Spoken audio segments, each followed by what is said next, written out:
Existe um indicador muito poderoso para antecipar grandes recessões mundiais. Repara aqui nessa região do gráfico em que a linha azul cruza para baixo essa linha preta. Note também que um período depois a economia mundial entra nessa região cinzenta aqui. No início dos anos 90, a gente teve tanto uma forte crise no Japão quanto nos países emergentes, e isso configurou uma grande recessão mundial. E aqui novamente, um período depois, um tempo depois da linha azul cruzar para baixo, a gente tem uma nova recessão.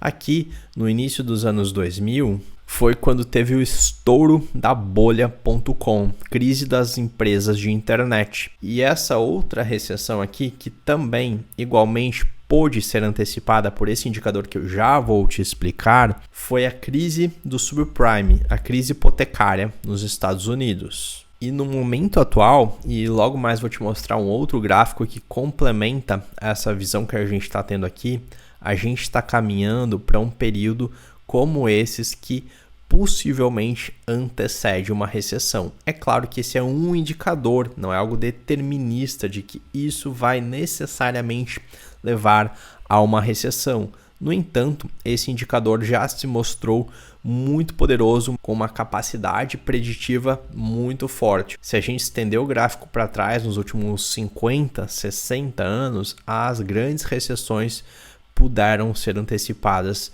por isso. E aqui eu estou falando da inversão da curva de juros. Eu já vou te explicar de uma maneira didática tanto o que é a inversão na curva de juros e as duas razões pelas quais isso tende a desencadear uma recessão, alguns meses ou um ano e pouco depois desse momento aqui, ok? Em que ocorre a inversão da taxa de juros. A inversão da taxa de juros é quando a taxa de juros de curto prazo passa a ser maior do que a taxa de juros de longo prazo. Aqui nesse gráfico, a gente tem a mesma informação do que o anterior, só que numa perspectiva diferente.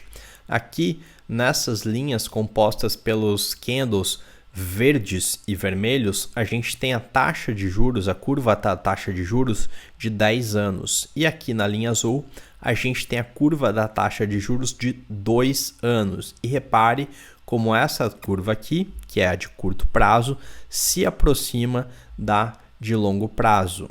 Também é importante salientar, aqui a gente está falando da taxa de juros pagas pelo Tesouro norte-americano, ok? Esse gráfico aqui tem a mesma informação do que aquele outro, só que aqui a gente tem a taxa de juros de 10 anos menos a taxa de juros de 2 anos. O que significa que quando a taxa de juros de 2 anos, que é de curto prazo, fica maior, a gente entra nessa região aqui, abaixo do zero, que é uma região negativa. Mas bora lá, vamos entender o que é a curva da taxa de juros e por que essa inversão pode levar a uma recessão. Pensa na seguinte situação. Vamos supor que você vai me emprestar um dinheiro e eu vou te pagar juros por esse dinheiro, ok? Você vai me emprestar R$1.000 e eu combino de te pagar, a gente faz um contrato, tudo certinho, eu combino de te pagar esses R$1.000 e nesse nosso acordo eu te dou duas opções. Ou eu vou te pagar daqui a um mês ou daqui a um ano. Se você fosse receber esse dinheiro daqui a um mês, você iria me cobrar uns juros. Mas esses juros não ia ser tão elevado quanto se eu decidisse te pagar daqui a um ano, concorda? Se você fosse demorar mais para receber esse dinheiro, você iria querer que eu te pagasse uma compensação maior, entende? Então, em condições normais, a taxa de juros de longo prazo é maior do que a taxa de juros de curto prazo. Se você vai fazer um investimento em títulos do governo e você tem a opção de resgatar esse investimento daqui a 6 meses, daqui a um ano, e a outra opção é você resgatar apenas daqui a 10 anos, bom, aquele seu dinheiro travado para você receber apenas daqui a 10 anos, você naturalmente só vai optar por fazer esse investimento de mais longo prazo se ele te render mais, ok? Então, essa é a lógica natural do mercado. Mas existem momentos em que a lógica do mercado está distorcida e os títulos de curto prazo recompensam mais do que os títulos de longo prazo. Quais são as duas principais razões pelas quais isso acontece? Em primeiro lugar, essa conjuntura de fatores tende a acontecer num cenário de grande incerteza em relação ao futuro. E o segundo ponto é que a elevação da taxa de juros, aqui a gente tem duas taxas de juros, tá? A taxa de juros base da economia, que no nosso caso aqui do Brasil seria a Selic, e no caso dos Estados Unidos é a taxa de juros base definida pelo FONC, e a gente está falando aqui da taxa de juros dos títulos do Tesouro norte-americano. Não é a mesma coisa do que os juros base da economia, mas há uma alta correlação entre esses dois. Quando os títulos de curto prazo estão pagando mais, significa que a taxa base de juros da economia está se elevando. Se a taxa base de juros da economia está se elevando, isso leva a um estrangulamento da capacidade produtiva da sociedade. Por que o empresário vai investir no seu negócio com todos os riscos, com toda a burocracia envolvida, se ele pode simplesmente pegar o capital dele e alocar num investimento que, no curto prazo, com menos risco, remunera ele de uma forma mais interessante? Então, a elevação da taxa de juros é um incentivo para a redução de investimentos. E quando os investimentos, de um modo agregado, são reduzidos, a tendência é que isso gere um reflexo. Em alguns meses ou até mesmo um ano e pouquinho depois, é esperada uma grande recessão econômica. Então, quando essa linha azul aqui está caminhando para baixo, significa que está caindo a diferença entre a remuneração dos títulos de tesouro de curto prazo em relação aos de longo prazo. E aqui é um ponto de virada. E esse movimento aqui é exatamente esse mesmo movimento, quando a linha azul cruza para cima essa outra linha de preços aqui. A linha azul é a curva de juros de curto prazo. Meses depois, cerca de 9 meses a 1 ano e meio, e obviamente isso aqui não é algo extremamente preciso, a gente tende a ver um reflexo em termos de recessão econômica. E depois é retomada uma naturalidade, uma normalidade de preços. A curva de curto prazo começa a remunerar menos, a ser menor do que a curva de longo prazo. E olhe como está o momento atual aqui enquanto eu estou gravando esse vídeo. E nas próximas reuniões do FONC, a gente tende a ter um aumento ainda mais acentuado da taxa de juros base da economia, que por sua vez tende a elevar ainda mais os juros dos títulos do Tesouro. E para que a sua compreensão seja ainda mais abrangente, você deve levar em consideração o fator preferência temporal. Hoje em dia, a gente está vivendo uma crise de inflação, aumento generalizado dos preços. Isso ocorre no mundo todo. É para tentar conter a inflação que a gente vê essa política monetária de aumento da taxa de juros.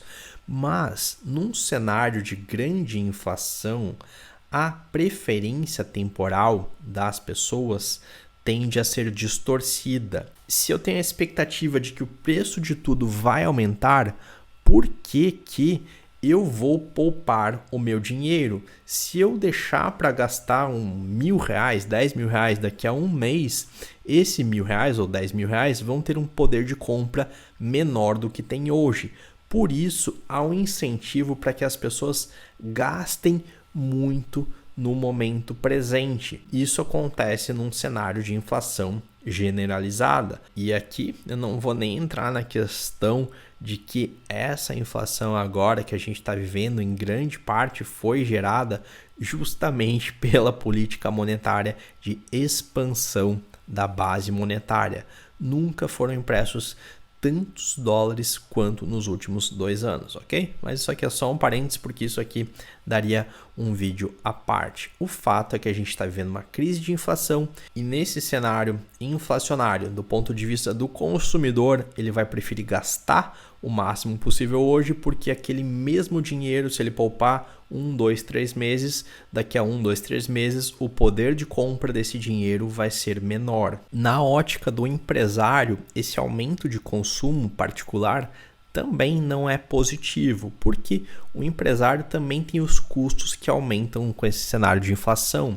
E esse é um consumo que não é sustentável, porque o poder de compra das pessoas reduz com o passar do tempo, reduzindo também os lucros do empresário e acentuando aquele cenário de incerteza que a gente falou logo no começo. E o remédio que o governo tem à sua disposição para tentar combater esse cenário é a elevação da taxa de juros, porque o aumento da taxa de juros reduz o consumo, freando esse mecanismo. Mas o efeito colateral desse remédio é que isso também reduz o investimento. Por que o empresário vai arriscar o capital dele, sendo que ele simplesmente pode alocar no investimento seguro, que são os títulos do Tesouro?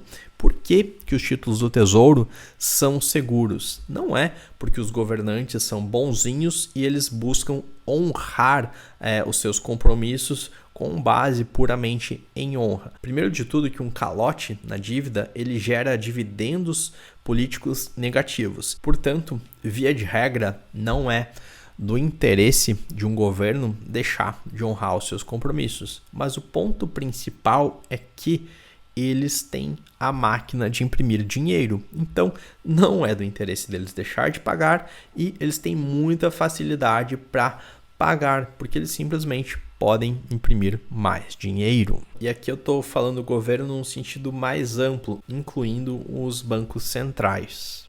Perceba, o governo cria o problema de inflação com base na emissão desenfreada de moeda. Quando os efeitos da inflação se tornam insustentáveis, o governo vai e aplica um remédio que é o que vai causar a próxima recessão. E para debelar essa outra recessão, o que o governo faz? Vai lá e injeta mais dinheiro na economia, criando as bases da próxima crise inflacionária que, por sua vez, vai no momento futuro demandar um aumento da taxa de juros que vai estrangular o crescimento econômico. Percebe que é um ciclo de crises e essa é a base do sistema fiat, do sistema financeiro tradicional. E é exatamente esse problema que o padrão Bitcoin se propõe a resolver. Algumas pessoas já repararam. Tá vendo esse quadro que eu tenho aqui em casa? Eu já gravei alguns vídeos mostrando ele.